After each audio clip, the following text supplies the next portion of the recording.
What's good, YouTube? Cody Larko managed to take 5th place, proving that the true Dracos, these bipedal creatures, can still stand on their own 2 legs. And maining 2 copies of a true Draco I don't think we had seen in Top Cut before. We've got 2 Dry Third, the true Draco Cavalry General.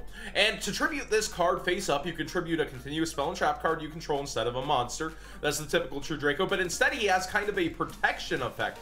Your opponent cannot target face-up True Draco or True King monsters on the field with card effects, except this one also that can't be destroyed by your opponent's card effects. Then, if this face-up Tribute Summon monster leaves the field at all, you can special summon a True Draco or True King monster from your deck in defense position. Kind of surprised not to see Mariam here or another one of the True Kings that might take advantage, but it does make sense with the draw engine and card demise that there just isn't room, and it's heavily meant to control your opponent's turns.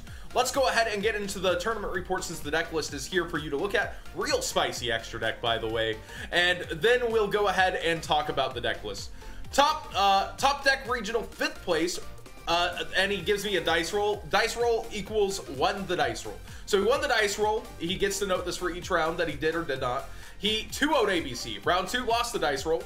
He won the dice roll. It took me many turns to out his Mechaba and Masterpiece, but I finally did and grinded out to win game 1. He didn't open too well game 2, but I retorted his diagram and later game retorted his heritage. Oh man, this is a blast from the past here. Retort. Round 3 Paleo 2-0. Loses the dice roll here again. He sets 5 and passes. I just tribute a spell and a trap for a Masterpiece right off the bat, hoping he doesn't have a warning, and that single-handedly got me the game. Game 2, I opened a Way to Masterpiece and Royal Decree. If he could have opened a frog play, I'm sure it would have been much more difficult for me. Round 4, Pendulum Magician 0-2.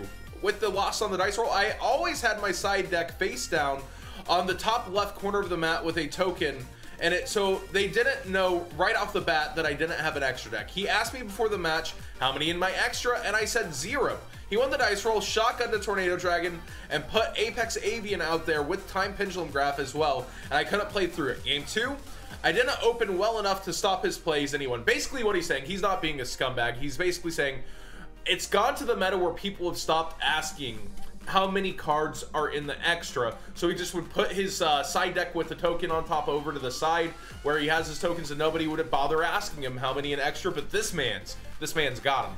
Round 5, Lightsworn Zombie 2-0. He won the dice roll. Round 6, Paleo 2-0. He lost the dice roll. Won game 1 with Masterpiece. Game 2, he sets 5 and passes. I open Dream and hope he doesn't have Olenoides. Activate Diagram, Effect Pop, Karyua, and blow up all of his back row. And that was game from there. What a meme. I remember when this shot up so high. Round 7, Trickstar True Draco 2-0. Another player who asked how many in extra. He won the dice roll and shotgunned a Beals with mini cards to do burn damage on board, and I figured he was banking on Monarch's Erupt. So on his standby, I flipped to Monarch's Erupt and popped the Beals, and he really couldn't come back from that. Rinse and repeat game 2. So basically, this is one way to take care of Beals.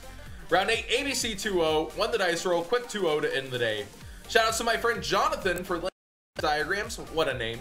And Masterpieces. Shout out to my boy Ross for top 8ing with me playing True Dracos, and shout out to Top Deck Cards and Games for being the best card shop in Pittsburgh. And shout out to John Moore for Karyua, always a nasty tech, LOL. So there you have it. And he also says, I forgot the last names in the shout outs, Jonathan Muse and Ross Nappy. Just so all you Jonathans and Rosses out there don't get too happy. But there you have it, a really interesting teched out side deck. Let's get in the main deck. 3 Masterpiece, 2 Majesty Maiden, 2 Dryth the Third.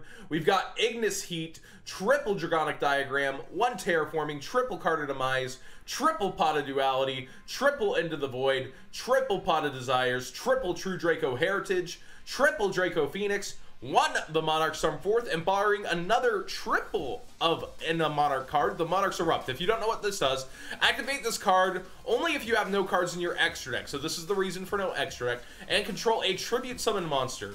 Negate the effects of all face-up monsters on the field while those monsters are face-up on the field, except tribute summon monsters.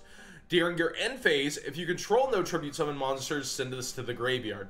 So it'll still last out there, but basically it'll stop monsters on the field only. So it won't stop like extra deck purple poisons and stuff like that, but it'll pretty much hit everything else.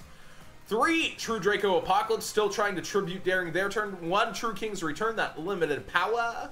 1 Imperial Order, and a Royal Decree main decked. The spice is so real here.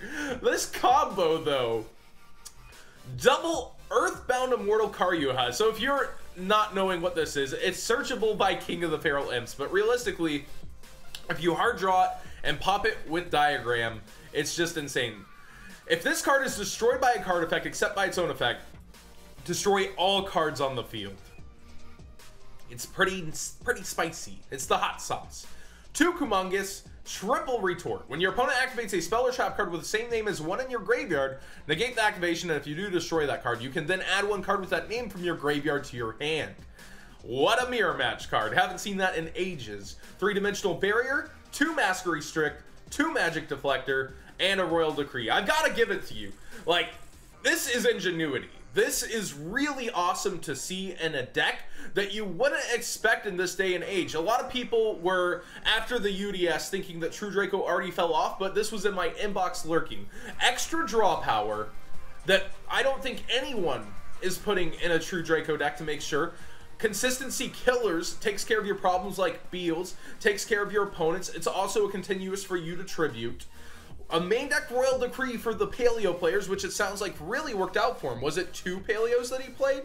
It was really, really good for him. Yeah, he played against 2 Paleos, so it paid off. And then the spicy side. The spicy side.